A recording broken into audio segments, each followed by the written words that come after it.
이사야 12장 1절로 6절 말씀인데요. 이사야 12장 1절로 6절은 매일 성경으로는 31일 본문입니다. 제가 먼저 읽습니다. 그날에 내가 말하기를 여호와여 주께서 전에는 내게 노하셨사오나 이제는 주의 진노가 돌아섰고 또 주께서 나를 안위하시오니 내가 주께 감사하겠나이다 할 것이니라. 보라, 하나님은 나의 구원이시라. 내가 신뢰하고 두려움이 없으리니 주 여호와는 나의 힘이시며 나의 노래시며 나의 구원이심이라. 그러므로 너희가 기쁨으로 구원의 우물들에서 물을 기르리로다. 그날에 너희가 또 말하기를 여호와께 감사하라. 그의 이름을 부르며 그의 행하심을 만국 중에 선포하며 그의 이름이 높다 하라. 여호와를 찬송할 것은 극히 아름다운 일을 하셨음이니 이를 온 땅에 알게 할지어다. 시온의 주민아 소리 높여 부르라. 이스라엘의 거룩하신 이가 너희 중에서 크심이니라 할 것이니라. 아멘. 하나님께서는 아수르라고 하는 큰 문제 앞에서 두려움을 느끼고 있는 아하스와 남유다 사람들에게 말씀하십니다. 이 새의 줄기에서 한 싹이 날 것이다. 그를 통해서 너희들은 어려움을 이기게 될 것이고 너희의 나라는 공의로 가득할 것이고 또 여러 가지가 회복이 될 거다. 그 이야기를 듣고 각지에 흩어져 있던 너희의 민족이 다시 모이게 될 것이다 라고 말씀하시죠. 오늘 본문은 그날에 남유다 사람들이 하나님께 올려야 하는 감사 찬양에 대해서 이야기를 하고 있는데요. 저는 오늘 본문에 나오는 감사 찬양의 내용을 보면서 감사에 대해서 두 가지 생각을 했습니다. 첫 번째는 이것입니다. 선제적 감사라는 거예요. 우리는 감사를 문제가 해결되었을 때 하는 것 혹은 내가 바라는 것들이 이루어졌을 때 할 수 있는 것이라고 생각하지만 성경은 그렇게 말하지 않습니다. 우리가 생각하는 감사와 성경이 말하는 감사, 감사의 시점, 감사의 내용이 많이 다르다는 거예요. 한번 볼까요? 하박국 말씀입니다. 하박국 3장 17절로 18절 말씀 함께 읽습니다. 시작. 비록 무화과 나무가 무성하지 못하며 포도나무에 열매가 없으며 감람나무에 소출이 없으며 밭에 먹을 것이 없으며 우리의 양이 없으며 외양간에 소가 없을지라도 나는 여호와로 말미암아 즐거워하며 나의 구원의 하나님으로 말미암아 기뻐하리로다. 아멘. 하박국 시대의 남유다는 바벨론으로 인하여 큰 어려움을 겪었습니다. 바벨론의 힘이 얼마나 막강한지 목숨을 걸고 막아야만 겨우겨우 견뎌낼 수 있었다는 거예요. 남자들이 밭에 나가지 못하고 또한 우리에 가서 양을, 외양간에 가서 소를 돌보지 못한다는 거예요. 당연히 밭에 소출이 없고 어려운 상황 속에서 양과 소를 먹는 가운데에서 우리와 외양간도 비어버렸다는 거예요. 그래서 하박국이 이렇게 이야기를 합니다. 무화과 나무의 열매가 성치 못하고 포도나무에 열매가 없고 우리의 양이 없고 외양간에 소가 없다는 거예요. 그럼에도 불구하고 하박국이 무엇을 합니까? 하나님을 찬양하면서 감사하죠. 이것을 통해서 알 수 있는 것은 감사는 소유로부터 오는 것이 아니라는 거예요. 감사는 무엇으로부터 올까요? 믿음으로부터 옵니다. 하박국이 어떻게 감사할 수 있을까요? 지금까지 지키신 하나님이 지금도 지켜주시고 앞으로도 지켜주실 것이라는 믿음을 가지고 감사하는 것. 지금까지 공급해 주신 하나님이 지금도 굶지 않게 하시고 앞으로도 곤고하여 쓰러지지 않게 하실 것이라는 믿음이 있기 때문에 하박국이 이러한 상황 속에서도 감사할 수 있다라고 하는 거예요. 여러분, 하나님이 하신 일을 기억하고 지금 하나님이 하신 일들을 바라보고 하나님이 하실 일들을 기대하는 가운데 선제적으로 감사할 수 있는 저와 여러분 되어주시기를 원합니다. 빌립보서 말씀 볼까요? 빌립보서 4장 6절 말씀 함께 읽습니다. 시작. 아무것도 염려하지 말고 다만 모든 일에 기도와 간구로 너희 구할 것을 감사함으로 하나님께 아뢰라. 아멘. 빌립보 사람들은 지금 염려할 만한 상황 앞에 있습니다. 그런데 바울이 뭐라고 얘기합니까? 아무것도 염려하지 말고 다만 모든 일에 기도와 간구로 너희 구할 것을 감사함으로 아뢰라.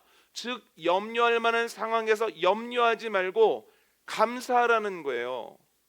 여러분, 바울이 왜 이렇게 이야기를 할까요? 크게 두 가지 이유라고 생각할 수 있는데, 첫 번째는 어려운 상황, 아무것도 남지 않았다고 말할 만한 상황에서도 남아 있는 것이 있으니 바로 기도할 수 있는 권한이 남아 있다는 거예요. 여러분, 다른 건 다 뺏어가도 기도할 수 있는 권한은 못 뺏어갑니다. 그러니까 남이 뺏어간 것이 아니라 내가 그 권한을 사용하지 않을 뿐이라는 거예요. 어떤 상황 속에서도 기도하고자 하면 기도할 수 있습니다. 이걸 가장 잘 보여주는 이가 요나라는 거예요. 요나는 하나님 말씀에 불순종합니다. 그래서 배를 타고 니느웨가 아닌 다시스로 가죠. 하나님께서 풍랑을 내리십니다. 사람들이 배 밑창에서 자고 있는 요나를 깨웁니다. 이 상황에서 잠이 오냐고. 그랬더니 요나가 풍랑 속에서 사람들에게 이야기를 합니다. 내가 하나님께 죄를 지어서 하나님이 풍랑을 내리신 거라고, 나를 바다에 던지면 잔잔해질 거라고. 사람들이 차마 그렇게 하지 못하죠. 그런데 그러는 사이에 풍랑이 더 심해지는 거예요. 이제 곧 배가 깨어지게 되었습니다. 어쩔 수 없이 사람들이 요나를 바다에 던지는데요. 요나를 바다에 던졌더니 바다가 잔잔해지더라는 거예요. 그리고 요나는 계속해서 바다 밑으로 가라앉습니다. 바다의 밑바닥에서 자라는 해초가 그의 머리에 스칠 정도가 되었을 때 하나님께서 예비하신 큰 물고기가 와서 요나를 삼켰다는 거예요. 여러분, 물고기가 삼켰을 때 얼마나 비좁고 얼마나 고통스럽겠습니까? 이제 요나가 할 수 있는 것은 아무것도 없다는 거예요.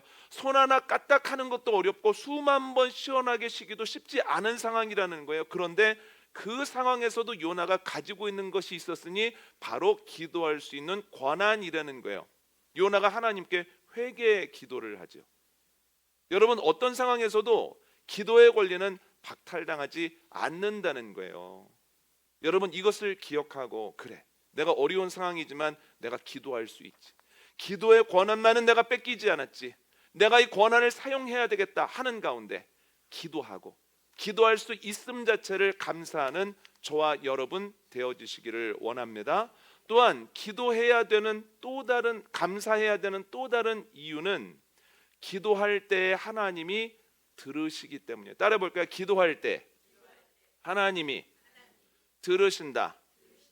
여러분, 요나가 물고기 뱃속에서 기도할 때에 그 기도를 하나님께서 들으셨다는 거예요. 여러분, 예전에 너무 신기했던 게 뭐냐면 공중전화에서 삐삐를 치면 그 삐삐가 사람들이 어디에 있던지 그게 도착을 하잖아요. 그런데 그럼에도 불구하고 지하에 있으면 잘 안 터집니다. 지금 핸드폰도 마찬가지입니다.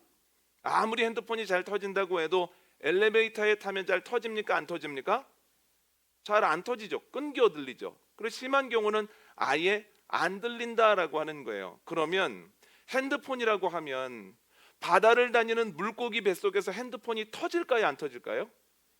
안 터질 것 같습니다.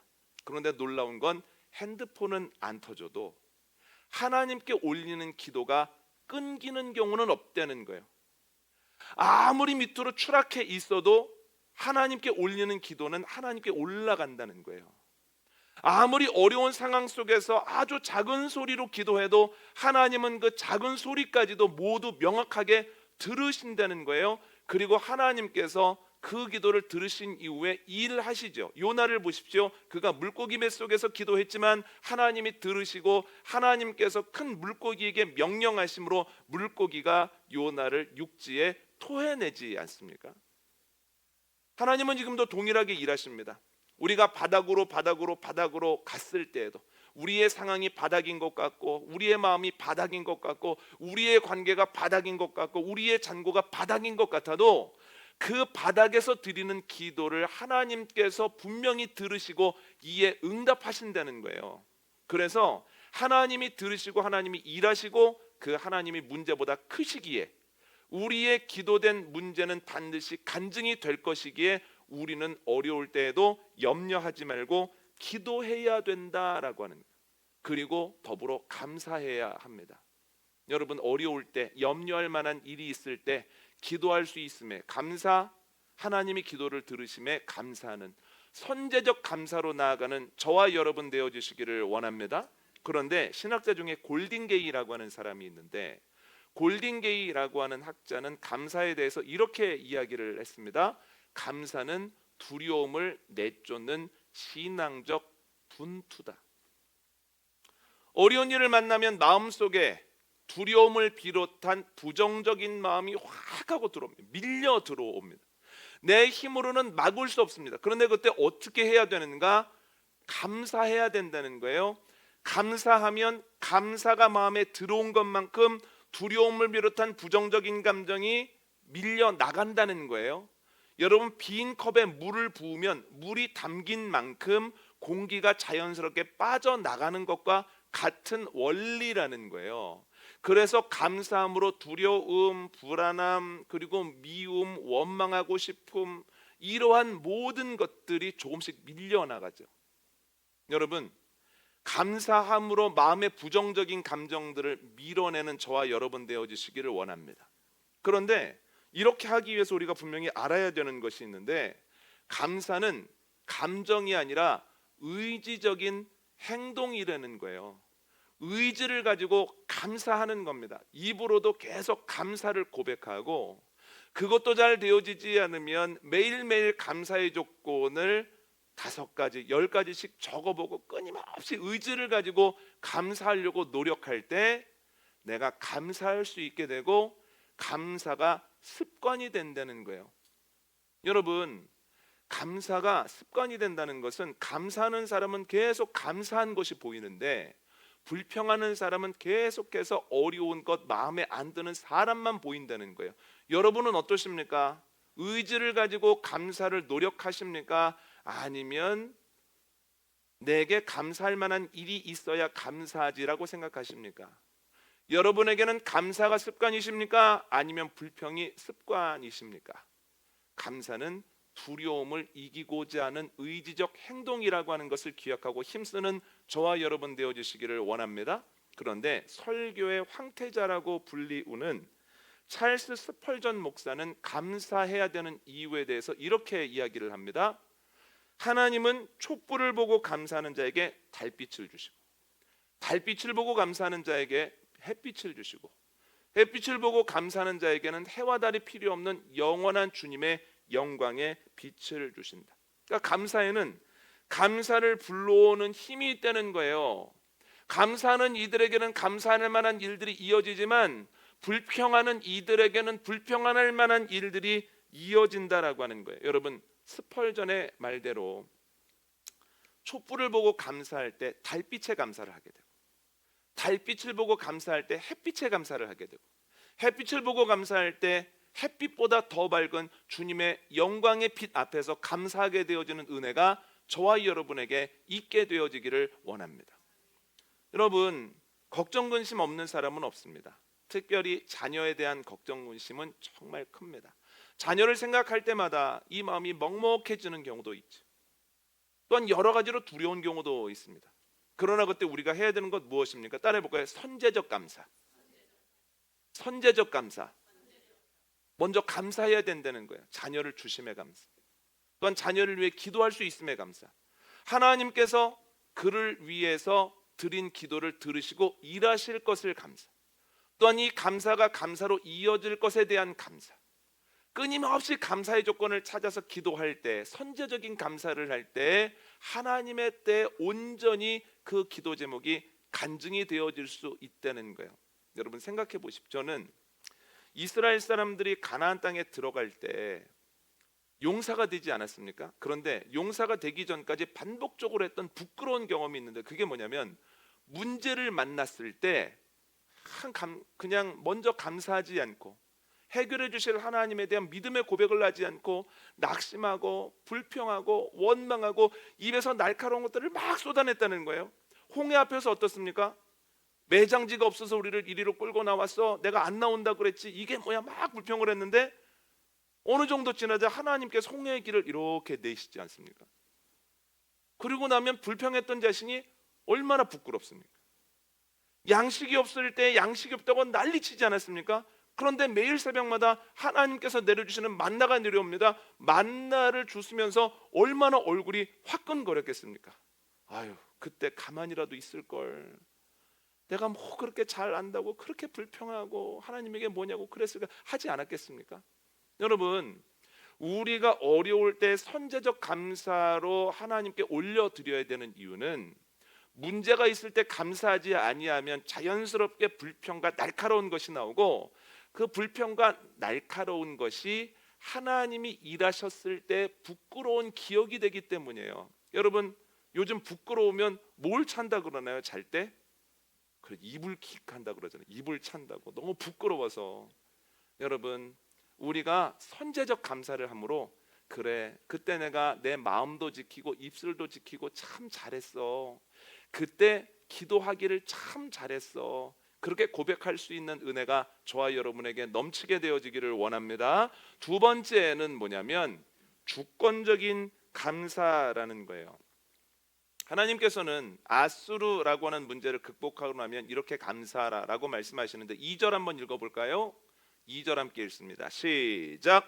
보라, 하나님은 나의 구원이시라. 내가 신뢰하고 두려움이 없으리니 주 여호와는 나의 힘이시며 나의 노래시며 나의 구원이심이라. 아멘. 남유다 사람들이 뭐라고 찬양을 해야 합니까? 아니, 뭐라고 찬양하게 될 것 같습니까? 여호와는 나의 힘이요 나의 노래요 또한 나의 구원이다 라고 찬양하고 감사하게 될 거라는 거예요. 그런데 학자들은 이 고백이 처음 나오는 고백이 아니라고 이야기를 합니다. 이전에 선조들이 했던 감사를 그대로 따라서 하게 될 것이라고 하는 거예요. 출애굽기 말씀 한번 읽어볼까요? 출애굽기 15장 2절입니다. 시작. 여호와는 나의 힘이요 노래시며 나의 구원이시로다. 그는 나의 하나님이시니 내가 그를 찬송할 것이요 내 아버지의 하나님이시니 내가 그를 높이리로다. 아멘. 같은 감사가 나오죠. 하나님은 나의 힘이시요, 하나님은 나의 노래시요, 하나님은 나의 구원이시다. 그런데 이 감사를 언제 올려드릴까요? 한번 읽어보시겠습니까? 출애굽기 15장 4절과 5절입니다. 시작. 그가 바로의 병거와 그의 군대를 바다에 던지시니 최고의 지휘관들이 홍해에 잠겼고 깊은 물이 그들을 덮으니 그들이 돌처럼 깊음 속에 가라앉았도다. 아멘. 이스라엘 사람들이 애굽에서 나온 지 얼마 안 돼서 홍해를 만나게 됩니다. 그런데 그때 마침 애굽의 병사들이 병거를 이끌고 이스라엘 사람들을 죽이려고 추격하는 거예요. 거리가 점점 가까워집니다. 그러자 두려움에 휩싸입니다. 그런데 하나님께서는 동풍으로 홍해에 길을 내시죠. 이제 이스라엘 사람들이 하나님이 만드신 길로 들어서서 걷고 있는데, 애굽의 병사들은 훨씬 더 빠른 속도로 그 길로 추격을 하는 거예요. 이제 그 후미가 금방 잡히게 생겼습니다. 그런데 그때 하나님께서 그들 앞에 있던 구름 기둥을 이스라엘 민족 뒤로, 즉 애굽의 병사들 앞으로 이동을 시키십니다. 이제 애굽의 병사들이 추격을 하는데 앞에 너무나 빽빽한 안개가 있으니까 추격하기가 어려운 거예요. 거기다가 병거의 바퀴가 바닥에 걸려버립니다. 바퀴가 막 빠지기 시작합니다. 그들이 우왕좌왕하고 있을 때, 당황하고 있을 때 이스라엘 민족이 홍해길을 걸어서 홍해를 건너게 됩니다.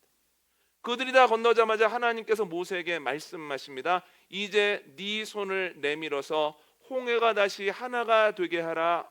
모세가 순종하죠. 그랬더니 홍해가 다시 하나가 되어서 애굽의 병사들, 병거들을 다 수장시켰다는 거예요.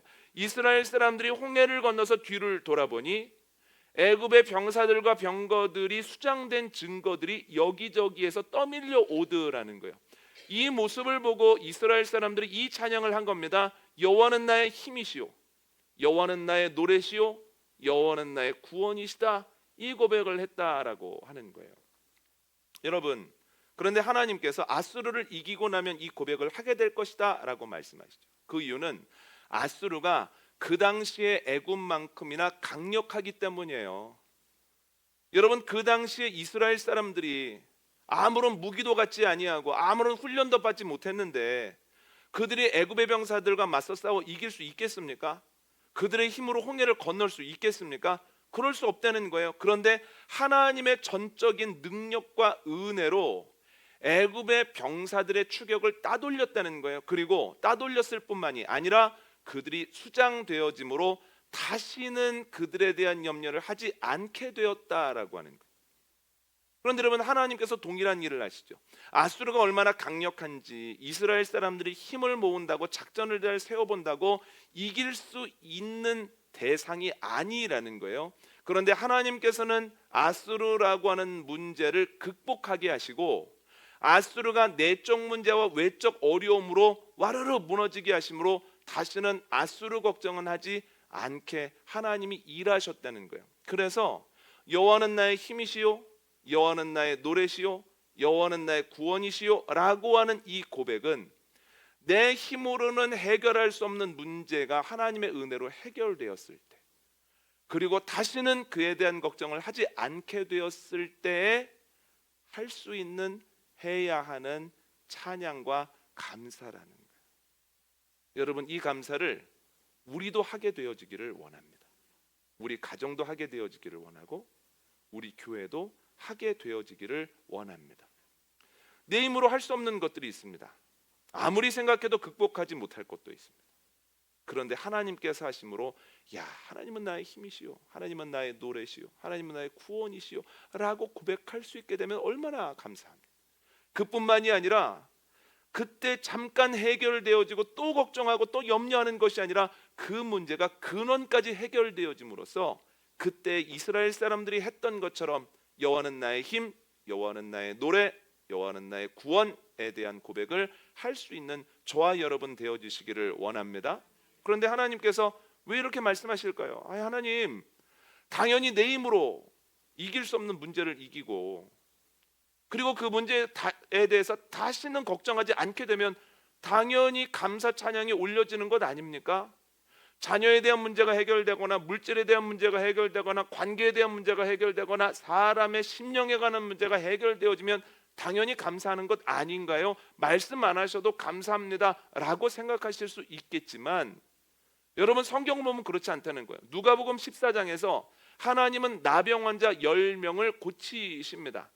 나병은 그 당시에 저주의 병으로 알려졌습니다. 그 이유는 두 가지인데, 첫 번째는 몸이 너무 고통스럽습니다. 두 번째는 나병에 걸리면 부정한 것으로 인식이 되어서 사람들과 접촉할 수 없습니다. 그러니까 사람들의 공동체에서 추방당해서 살 수밖에는 없었습니다. 그 큰 고통을 겪으며 살아가다가 그래, 예수님에 대한 이야기를 들었는데 목숨 걸고 한번 나가보자 하고 나갔더니 예수님께서 그들의 아픔을 보시고 고쳐주셨다는 거예요. 여러분, 10명이 하나님께 다 감사할 것 같잖아요. 여러분, 10명 중에 몇 명이 감사로 왔습니까? 한 명 감사로 왔습니다. 그래서 예수님께서 뭐라고 말씀하십니까? 아홉은 어디 있느냐라고 말씀하시죠. 여러분, 문제가 해결되어지면 하나님께서 역사하시면 다 감사할 것 같은데 감사하지 않는다는 거예요. 그런 경우가 더 많습니다. 그런데 구약에 보면 더 심각한 이야기가 있다라고 하는 거예요. 역대하 32장 볼까요? 역대하 32장 24절로 25절 있습니다. 시작. 그때 히스기야가 병들어 죽게 되었으므로 여호와께 기도하매 여호와께서 그에게 대답하시고 또 이적을 보이셨으나 히스기야가 마음이 교만하여 그 받은 은혜를 보답하지 아니하므로 진노가 그와 유다와 예루살렘에 내리게 되었더니 아멘. 히스기야가 병듭니다. 하나님이 이사야를 보내셔서 죽음을 준비하라고 말씀하시거든요. 히스기야가 벽을 보고 간절히 기도합니다. 그래서 하나님이 15년이나 수명을 연장시켜 주셨습니다. 그러니까 숨만 간신히 붙어 있는 게 아니라 15년 동안 활발하게 활동할 수 있도록 은혜를 내려주신 거예요. 그런데 놀라운 것이 있습니다. 24절 끝에를 한번 보시겠습니까? 24절 끝에를 보면 여호와께서 그에게 대답하시고 또 이적을 보이셨으므로 히스기야가 잘했다, 이런 내용이 나와야 되잖아요. 그런데 또 이적을 보이셨으니가 아니라 뭐라고 나옵니까? 이적을 보이셨으나, 그러나가 붙습니다. 그런 다음에 어떤 말이 나옵니까? 히스기야가 교만하여져서 그 받은 은혜에 보답하지 않았다는 거예요. 하나님께서 연장시켜 주신 이유를 잊고 살았다는 거예요. 그래서 하나님께서 그의 응당하는 것들을 그에게 내리셨다라고 하는 거예요. 여러분, 누가복음 14장에 나오는 이야기와 히스기야의 질병 치유에 대한 이야기를 볼 때 받은 은혜가, 회복이 반드시 감사가 되는 건 아니라는 거예요. 그러니까 상황이 좋아지면 감사할 것 같은데 아니요, 감사하지 않을 수 있습니다. 어려운 일을 당했으나 내가 하나님의 은혜로 보호를 받았다, 감사할 것 같은데 감사하는 마음에 또 사단이 장난을 침으로써 이 마음이 감사가 아닌 다른 것을 품게 되는 경우가 많다는 거예요. 하나님께서 아무리 많은 것을 주셔도 이것이 없으면 하나님께 감사할 수 없습니다. 그럼 그 이것이 뭘까요? 다윗이 무엇이 있어야 감사할 수 있는지를 가장 잘 보여주는데, 다윗의 시들을 한번 볼까요? 시편 18편 16절로 17절 말씀 함께 읽습니다. 시작. 그가 높은 곳에서 손을 펴사 나를 붙잡아 주시며 많은 물에서 나를 건져내셨도다. 나를 강한 원수와 미워하는 자에게서 건지셨으며 그들은 나보다 힘이 세기 때문이로다. 아멘. 다윗이 뭐라고 이야기를 합니까? 내가 나보다 힘센 문제를 만나서 어려움을 당하고 있을 때 하나님께서 나를 붙잡아 주시고 하나님이 나를 건져 주셨다는 거예요. 여러분 또 볼까요? 시편 34편 말씀입니다. 함께 읽습니다. 시작. 내가 여호와께 간구하매 내게 응답하시고 내 모든 두려움에서 나를 건지셨도다. 아멘. 하나님께 간구하였더니 하나님이 들으시고 그를 두려운 상황 속에서 건지시더라는 거예요. 시편 40편 한번 볼까요? 1절과 2절입니다. 시작. 내가 여호와를 기다리고 기다렸더니 귀를 기울이사 나의 부르짖음을 들으셨도다. 나를 기가 막힐 웅덩이와 수렁에서 끌어올리시고 내 발을 반석 위에 두사 내 걸음을 견고하게 하셨도다. 아멘. 다윗이 뭐라고 이야기를 합니까? 하나님께 간구하고 난 이후에 주님의 때를 기다렸다는 거예요. 그랬더니 주님께서 그를 기가 막힌 웅덩이와 수렁에서 건져내시고 끌어올리시고 그의 발을 반석 위에 세우셨다라고 하는 거예요. 여러분, 다윗에게는 어떤 믿음이 있습니까? 내 힘으로 이 어려움을 이긴 것이 아니라 하나님의 은혜로 이 어려움을 이겼다.